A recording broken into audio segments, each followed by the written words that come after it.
Welcome, my name's Doctor Warrick Bishop. I'm a cardiologist, I'm an author and a keynote speaker.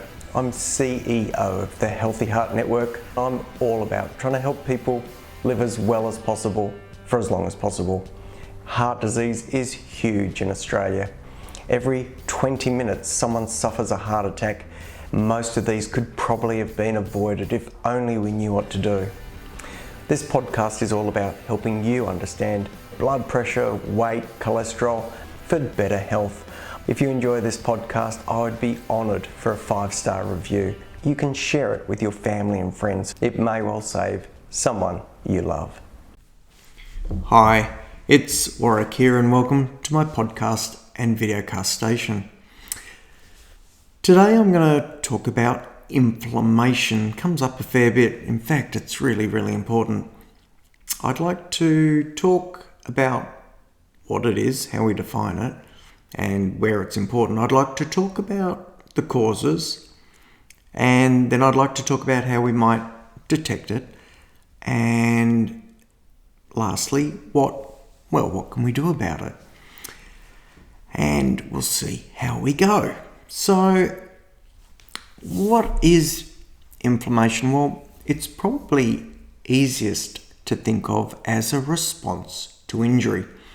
So if you twist your ankle, it swells up. If you get a splinter in your thumb, it swells up. And that's an acute response. And it's a good thing. It's your body responding to that damage. It's making sure extra blood goes to that area, extra cells, the opportunity to repair.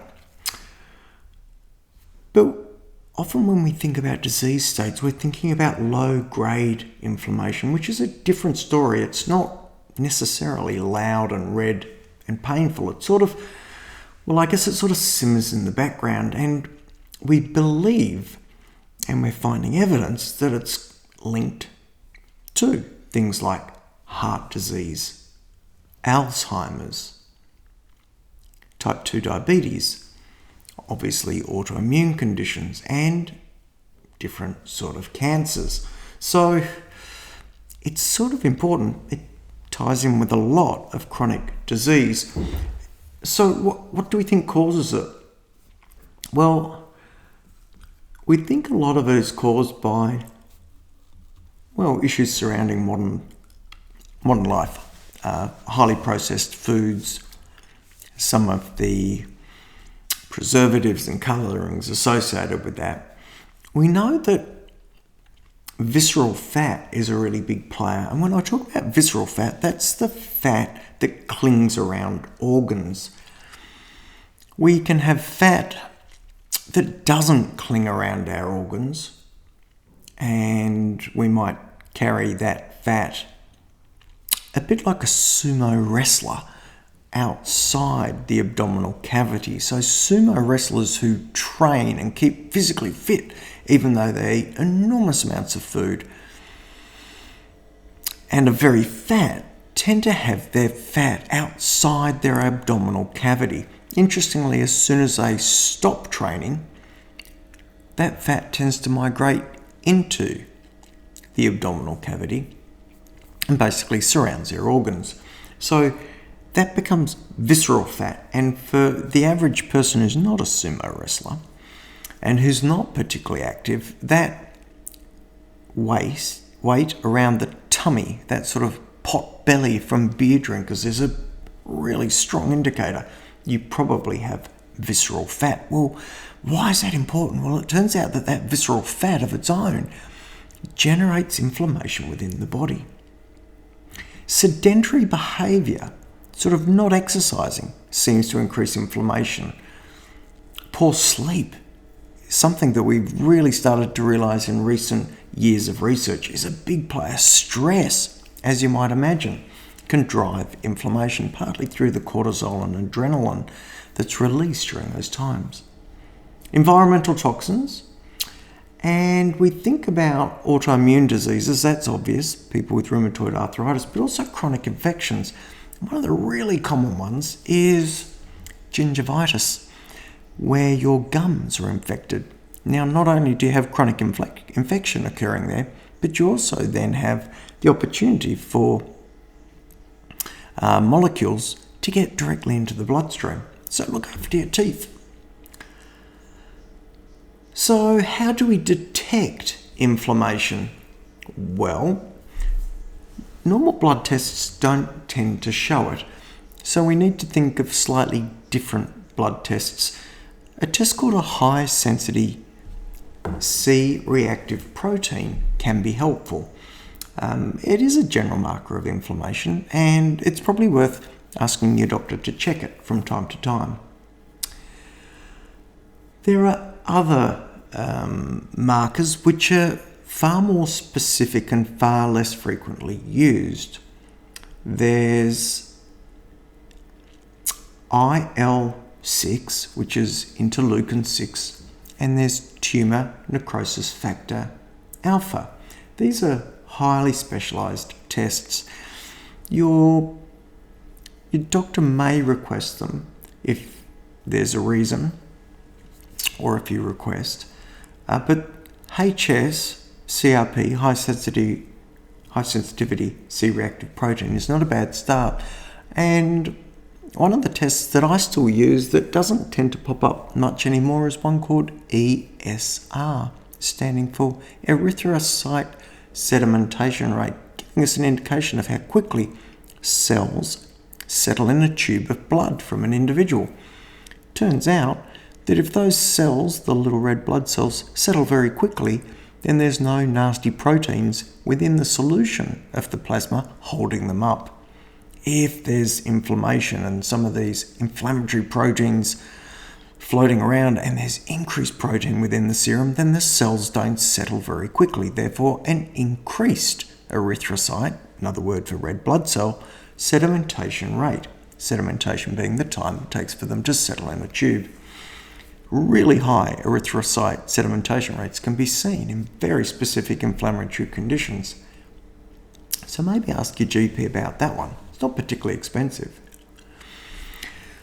Often things like high triglycerides, low HDL levels, increased insulin resistance, and increased waist circumference can all point to the likelihood of some underlying inflammation. So just be aware of that. Having said all of the above, well, what can we actually do about it? Is there much you can do to bring down inflammation naturally? There are medications that will impact inflammation, and the most common that we will have heard of are steroids. But we can't take those long term because steroids of their own have plenty of other side effects which preclude us from using them long term. But they're good in the short term in very specific circumstances. But what can you do naturally? Turns out sleep, super duper important. So lock that in. Don't forget good sleep hygiene, good sleep habits. Physical activity, really, really important.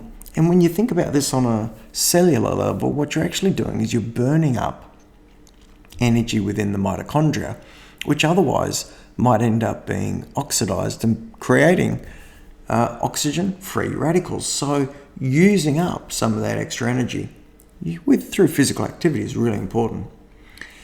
We mentioned stress before, so stress reduction, mindfulness, breathing techniques, really important. Anti-inflammatory foods, things like fibre is really important. Eating the rainbow.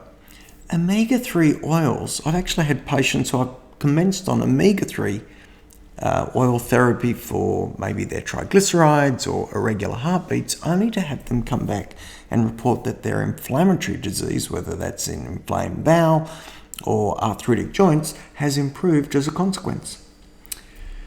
Really important to avoid ultra-processed foods. Sugar doesn't help, and neither does excess alcohol.